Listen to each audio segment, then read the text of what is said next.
14 minut po godzinie 8, a w studiu nasz gość Michał Paseczny, burmister Gardu Remi. Witamy bardzo serdecznie. Witam. Dzisiaj rozmawiamy o dwóch głównych tematach, to znaczy o infrastrukturze drogowej, która cały czas się zmienia. Przed Rumią wielkie zmiany w tym zakresie, no i o zjeździe Kaszubów. Zjazd Kaszubów to wydarzenie, które będzie 1 lipca, natomiast te drogowe sprawy, wiadomo, one tam w mieście pozostaną, więc od tego zaczniemy. Może zacznijmy od węzła Janowo, który już wiemy, że powstanie, wiemy już, że otrzyma on finansowanie, więc na co jeszcze czekamy? Umowa jest podpisana z marszałkiem województwa na kwotę około 13 milionów złotych dofinansowania ze środków unijnych. Na dzień dzisiejszy realizowany jest pierwszy etap przez szybką kolej miejską z innych środków. Tutaj miasto akurat na szczęście nie musi nic dokładać. Powstaje nowy peron, zadaszenie peronu, schodów, remont kładki nad torami oraz budowa 3 wind. A my w następnym etapie w przyszłym roku wejdziemy z naszymi robotami. Na dzień dzisiejszy jesteśmy w trakcie tworzenia dokumentacji technicznej, czyli projektu budowlanego.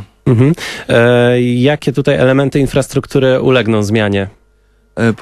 Pojawią się bardzo obszerne, duże tereny pod parkingi dla samochodów, żeby mieszkańcy mogli się przesiadać na szybką kolej miejską. Także około 100 miejsc parkingowych na terenie obecnego ogniska Dziadka Lisieckiego. To ognisko, ta placówka zostanie przeniesiona na ulicę Ślusarską w Rumi, natomiast również od strony drogi krajowej powstanie też około 100 miejsc parkingowych, miejsca parkingowe dla rowerów, ścieżki rowerowe zostaną doprowadzone między innymi też od ulicy aż Dąbrowskiego, także cały ten system będzie spójny. No i powstanie tunel, na który chyba wszyscy czekają, który pozwoli nie jeździć dookoła miasta, zjeżdżając z obwodnicy i wracając do Janowa, a tam mieszka gdzieś 1/4 naszych mieszkańców. Także będzie krótsza droga, no i oczywiście autobusy będą dojeżdżały, bo to jest węzeł integracyjny, przesiadkowy.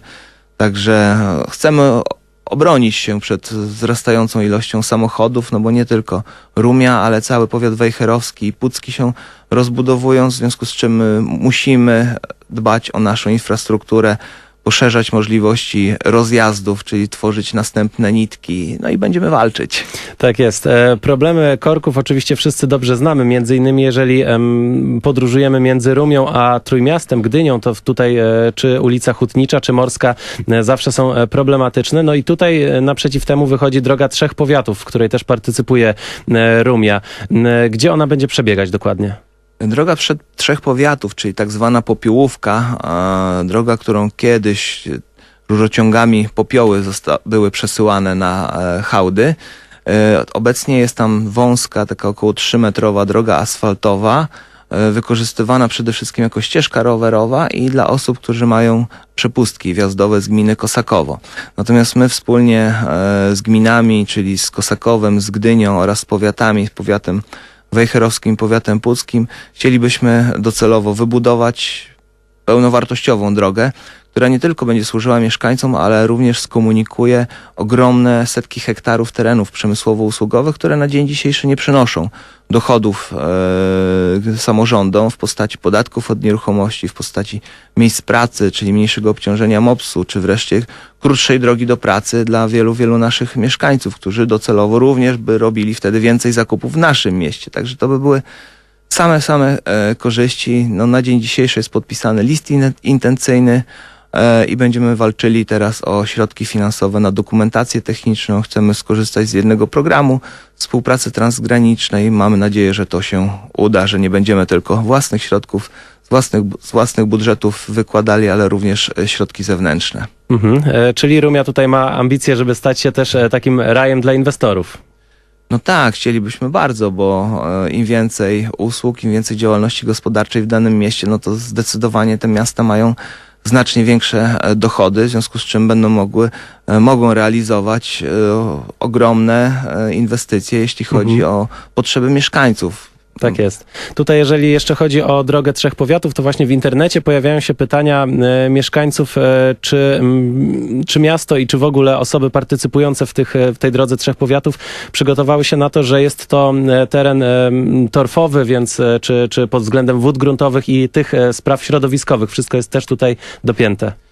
Dopięte na pewno nie jest, natomiast to będzie już na etapie dokumentacji technicznej i pozwolenia na budowę wszystko opracowywane. Natomiast my znamy teren, ponieważ rowy melioracyjne no to są koniecznością, jeśli chodzi o utrzymanie i polepszanie tych warunków, ponieważ kiedy budujemy ulice, z ulic te wody są wprowadzane czy do rowów granicznych, czy do naszej Zagórskiej Strugi, w związku z czym my na bieżąco dbamy o te sprawy, a Droga Trzech Powiatów na pewno też z całą pewnością poprawi warunki wodne, ponieważ budując drogę będziemy na pewno budowali kanalizację burzową albo rów melioracyjny i zostaną te warunki wodne uregulowane. No dodatkowo nie zapomnimy też o ścieżce rowerowej, którą chcemy utrzymać, ponieważ na dzień dzisiejszy tam wiele rowerzystów korzysta z tej drogi, także chcielibyśmy tą autostradę rowerową utrzymać, a nawet ją polepszyć. No teren na pewno jest do tego dobry.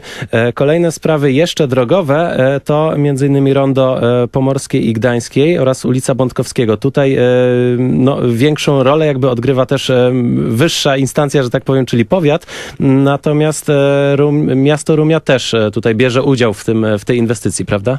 Tak, rondo Pomorska Gdańska zostało przygotowane przez nas, ale dzięki dobrej współpracy z powiatem wejherowskim, ze starostą udało się pozyskać dofinansowanie. To jest droga powiatowa, w związku z czym ustawowy zarządca drogi składał wniosek. No i to najbardziej kolizyjne skrzyżowanie zniknie już w najbliższym czasie i do końca listopada powinno powstać nowoczesne rondo turbinowe z takim drugim pasem wjazdu, wzorem tego pierwszego, jadąc od ulicy Hutniczej, ronda Unii Europejskiej. Teraz zmieniamy troszeczkę temat, chociaż też jeszcze w klimacie, jeszcze w tematyce właśnie zmian w infrastrukturze. Zagórska Struga, która będzie, no tutaj ten ciąg wzdłuż Zagórskiej Strugi będzie otwarty uroczyście podczas zjazdu Kaszubów, czyli 1 lipca. No i właśnie, czy jest rzeczywiście zapotrzebowanie na ten ciąg, czy to po prostu taki element takiej niespodzianki dla gości, którzy pojawią się po prostu? U nas, w naszym mieście to jest marzenie od początku samorządu, czyli od 90 roku, a nawet jeszcze wcześniej, z tego co doświadczeni nasi radni, czy byli radni mówią o tym, również i w dokumentach strategicznych, czyli planach zagospodarowania, studium, ten ciąg wszędzie się znajduje, także jest to bardzo wyczekiwana inwestycja, która będzie takim deptakiem, ścieżką rowerową na odcinku od Parku Starowiejskiego, czyli Miejskiego Domu Kultury, aż do ulicy Dębogórskiej przy Mosirze. I otwarcie oczywiście podczas zjazdu Kaszubów. Kaszubi nie tylko z całego regionu, ale i ze świata zjadą się do Rumi. Jakie atrakcje ich tam czekają? Atrakcji będzie bardzo dużo. Będzie to na 2 terenach, i Mosiru, i Parku Starowiejskiego. Będzie zarówno duża strefa dla dzieci, będzie możliwość nawet popływania łódkami po stawie różne na ciągu wzdłuż Zagórskiej Strugi, przy ciągu wzdłuż Zagórskiej Strugi, przepraszam, tak. Przy ciągu będą między innymi graffiti będzie tworzone w nowoczesnym wydaniu w stylu kaszubskim również. No i cały szereg różnego rodzaju konkursów, czy niespodzianek dla gości. Główna scena będzie na Mosirze, scena boczna czy mniejsza będzie w Parku Starowiejskim, no i oczywiście duża strefa gastronomiczna, bo impreza całodniowa. Oczywiście. Zjazdy Kaszubów odbywają się każdego roku w innym miejscu. Co zadecydowało w ogóle, że właśnie Rumia jest tegorocznym gospodarzem naszego święta? No Rumia przez wiele, wiele lat nie była gospodarzem, jeszcze nigdy nie była, także jest to w zasadzie nasz debiut i również tutaj taka presja społeczna, prośba od naszych mieszkańców, czy Rumia przypadkiem nie chciałaby zorganizować Światowego Zjazdu Kaszubów, także podjęliśmy rękawice i mam nadzieję, że impreza będzie przednia. A jak to jest z tą kaszubskością Rumi na co dzień? Czy widać te elementy kaszubskie w życiu mieszkańców? Widać, szczególnie naszych rdzennych. I mowę można gdzieniegdzie usłyszeć, szczególnie na dzielnicach na przykład Starej Rumi czy Lotniska. Jest to bardzo miłe, sympatyczne, no i też dbałość o tożsamość, też taką historyczną, także te elementy Kaszubszczyzny w Rumi są bardzo widoczne. Tak jest. I je wszystkie będziemy mogli zobaczyć podczas Światowego Zjazdu Kaszubów w Rumi 1 lipca. Rozmawiamy z Michałem Pasiecznym, burmistrzem miasta Rumia. Jeszcze tylko na koniec spytam tutaj, bo no jest to rekordowy rok, jeżeli chodzi o inwestycje, wracając do tematów właśnie, czy to jest jakaś nowa strategia właśnie Rumi, żeby pozyskiwać więcej środków zewnętrznych? Tak, my już na początku kadencji bardzo mocno staraliśmy się pozyskiwać środki i faktycznie to wychodzi. Powołany Wydział Rozwoju Miasta, nowe osoby, fachowcy, którzy się w tym specjalizują, no pokazuje, że to jest słuszny kierunek. Na dzień dzisiejszy już mamy od początku kadencji około 48 milionów złotych podpisanych umów lub nawet wykorzystanych w części środków lub dedykowanych naszemu miastu.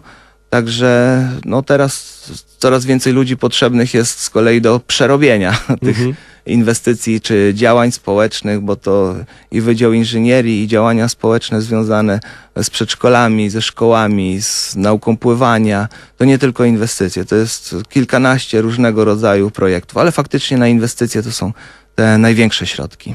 Tak jest. Rozmawiamy z burmistrzem Rumi Michałem Pasiecznym. Dziękujemy, no i do zobaczenia 1 lipca na Zjeździe Kaszubów. Zapraszamy serdecznie, do widzenia.